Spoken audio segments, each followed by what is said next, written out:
We thank you for joining us and welcome to Business Incorporated. I am Bosin Amofaye. On the show today, Kenya ditches cap on banks' commercial lending rates, while Morocco is set to launch a roadshow for $1 billion bond on November the 18th, while Zambia says it's developing honey exports to diversify the Southern African economy. But first, let's start with the markets, where investor sentiments were mostly negative this Wednesday, except in South Africa, where the GSE was up 0.8% intraday, while the Nigerian stock market was down 0.11%. In Egypt, the EGX 30 shed 0.5%, while the Kenyan stock market closed negative on Tuesday.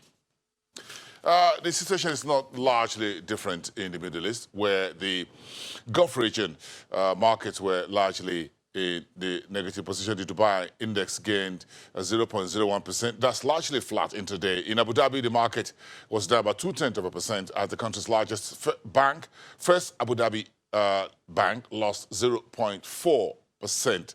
Qatar's index was also down 0.18%, led by 0.75% decline in Qatar National Bank, while Saudi's Tadawul lost 0.3%. As Al Raji Bank fell 0.5%, and Bank Saudi Fransi was down 2% after the bank reported a decline in third quarter net profit.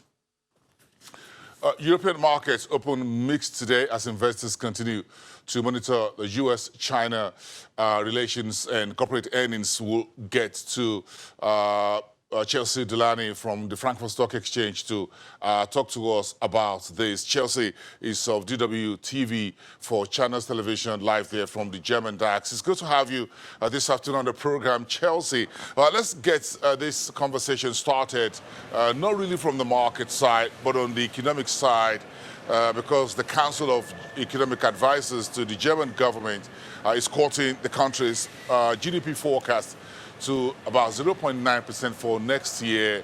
How big is the concern here for the so-called German machine? This reduction is certainly a concern for investors. German GDP expectations just keep getting slashed. Every few months there's a new reduction to what people had been expecting, especially if you consider that in the past couple of years, 2016, 2017, German growth was around 2%, a little bit over that. So there's definitely been a pretty notable slowdown in the economy here. A lot of that is coming from the manufacturing sector, the industrial sector, which is being hurt by the trade tensions between the U.S. and China. The Brexit conflict has really sapped demand from the U.K. for German exports, and then this global slowdown we've seen in the auto industry has really hurt Germany as well. So there's really a lot of different things weighing on the economy here. The German government is saying that they're not quite, they don't expect a crisis at this point. They're not sort of forecasting a long-term recession. But this is certainly spilling over onto other European economies as well. Germany, as you said, is really the driver. It's the growth machine of the European economy. So this is certainly to have an impact on all European companies.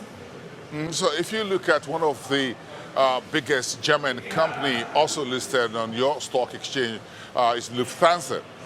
It's now getting a court injunction to prevent a 2-day strike by its flight attendants. What's the issue here? What do the workers want?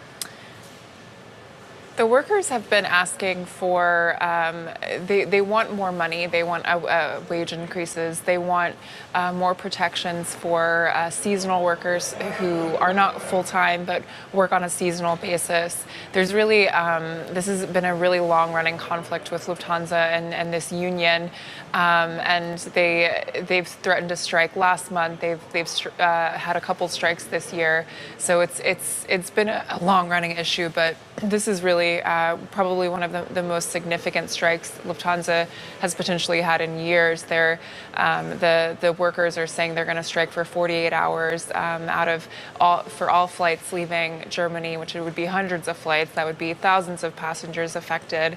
Lufthansa, for its part, is trying everything it really can to prevent this from happening.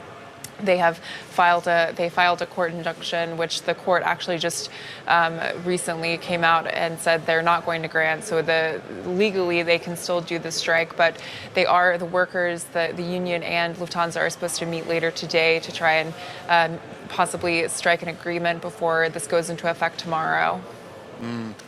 Okay, so if we look at, let's chew over Adidas earnings. What's behind the growth? Better than expected numbers from the sportwear company. Adidas said that a lot of this growth was coming from North America. They're saying their sales are doing quite well in North America. They're also seeing double-digit growth in China. The European market has been a little bit slower. They're saying they're actually losing market share in their home market of Europe. But they also, their profit fell in this quarter, and in market trading, we've actually seen the stock fall about 3%. So even though they did beat expectations on both sales and earnings expectations, investors are really not excited by this report. One possible reason for that is that investors are a little bit concerned that Adidas just isn't keeping up with its competitors. Companies like Nike are really debuting a lot of new products, and they think that Adidas maybe isn't doing enough to keep getting customers. Adidas did note, though, that they expect a better, even stronger sales heading into the end of this year, in part because they're launching a new line with Beyonce. So maybe we'll see some growth there, but it's not being perceived particularly well by investors despite the growth. Very interesting earnings season. Thank you so much. Chelsea, let's check in together tomorrow, Thursday, to continue the conversation from this point. Thank you so much. Have a good day. My colleague at DWTV for Channels Television from the Frankfurt Stock Exchange. Let's cross over to the UK, where Marks & Spencer Group has released its earnings for the period ended September the 29th, September 2019, showing pre-tax profit up 52% to £153.5 billion, despite a decline in revenue. The company, which lost its long-standing spot on the FTSE 100 index in September, reported 2.1% decline in group revenue to £4.86 billion, while its food segment had a sales growth of about 1%. Although the clothing and home segment declined by 5.5%, M&S says that the plans to transition to the M&S range is on track following the creation of a joint venture with Ocado Group. The company is paying an interim dividend of 3.9 pence, down from last year's 6.5. But the company warns that there's some improvement in trading, but second half of the year, market conditions remain challenging. So that's my first question to my colleague from our London studios, Juliana Olayinka, this afternoon about M&S Marks & Spencer. So let's talk about this. Let's chew these earnings together. What more details do you have? Your earnings season and your Christmas season, shopping season, retail shopper season is getting started in the UK. So this M&S first half numbers, is that what you call bad omen, as it were, for High Street in London? Juliana. Good afternoon, Bosun. To be honest, you've given all the details away. I've got nothing more to add to those M&S numbers, to be honest. You were very specific there. But you know what the only thing I can add is that, yes, of course, they were relegated from the FTSE 100 quite embarrassingly earlier this year after being one of the founding members. But, you know, even though they did report a mixed bag of results, you know, the fact that clothing is down, groceries appear to be up, their shareholders seem to be really happy. So their shareholders were up their shares were up about 7% today. No sign or no speech about Christmas from economists who are analysing those figures in the UK at the moment. Although, give it this time next month, we'll all be talking about what we predict for Christmas. But let's have a look at the numbers at intraday. The FTSE All Share is down 0.18%. The FTSE 100 is down 0.11%. And the FTSE 250 is down 0.15%. The British pound is up on the US dollar just slightly by 0.02%, down on the euro by 0.12%, and also down on the Japanese yen by 0.11%. Interesting what Christmas looks like, is going to look like in terms of retailers with Brexit and the general elections this month, next month, and the new deadline for next January. And then is a whole tight coupling there for you folks in the UK. And I'm sure we're getting a bit of that sneezing when you guys are catching cold. 3 degrees centigrade in London. Atlantis is a little bit cold there, Juliana. So does the UK's Mother Care still care after announcing a voluntary close down and calling in the administrators? How is the shares of this company trading in the market street?